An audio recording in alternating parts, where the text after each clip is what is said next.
right, oftentimes we hear kids should play fewer video games, but a new study finds one in particular could actually help detect Alzheimer's disease. Maybe adults could play this. Yeah, joining us around the table right now to talk about the potential impact of the game, Dr. Sabrina Fabi. This game is called Sea Hero Quest. Yes. Tell us about it, how it works. Well, we've covered this before. I actually covered that designer cocktail about 2 or 3 months ago in an attempt to break down that toxic protein that accumulates in the brain and causes Alzheimer's.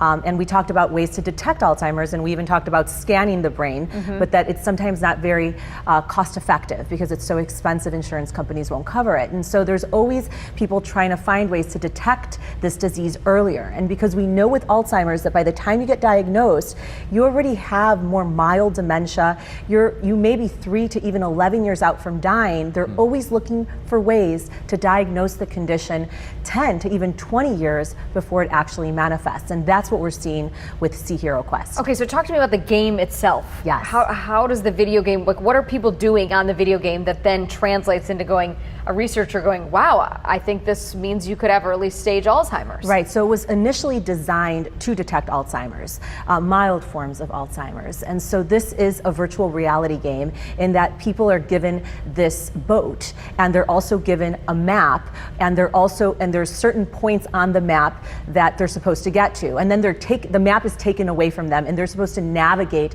to these particular checkpoints. And how quickly you advance to these particular checkpoints is usually an indicator for whether you're starting to show mild signs of the disease. And so as you advance different levels, it gets a little bit harder. And so researchers took over 27,000 people in the UK that had taken this test, that had taken and played the video game, and they also did a small cohort that they checked their DNA to see if they had the gene for Alzheimer's, which is the ApoE4 gene.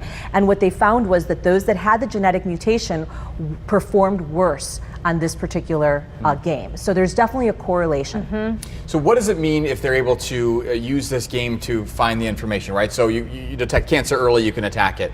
What happens if you detect Alzheimer's at a younger age? Yes, and so I think that this is where we're always at a dilemma, right? Most of the drugs that are presently prescribed are for when you already have mild dementia or the 3rd stage of Alzheimer's. But if we have something that can detect the disease earlier, 2 minutes of playing this game is the equivalent of 5 hours of lab testing and other research that could be performed to actually detect the disease. So if you have something now that can actually tell you, that's very sensitive for picking it up, then perhaps that designer cocktail, that liquid form of that old antibiotic that I covered 2 or 3 months ago, might actually be pertinent and relative because we have something that can diagnose the disease early, and now you have a drug that can break up that toxic protein before it causes any damage to the brain. Let's just say you're sitting home watching, maybe it's your mom or dad or somebody who you know, and you're like, I feel like maybe they're starting to get forgetful and could be on the verge of Alzheimer's. Is this Sea Hero Quest game something like you could just go to the App Store and buy, or can you buy it and you test it, or is this really just in a lab setting at this point? Well, it is available. I mean, it's out there and people can actually download it on a particular website that hopefully will be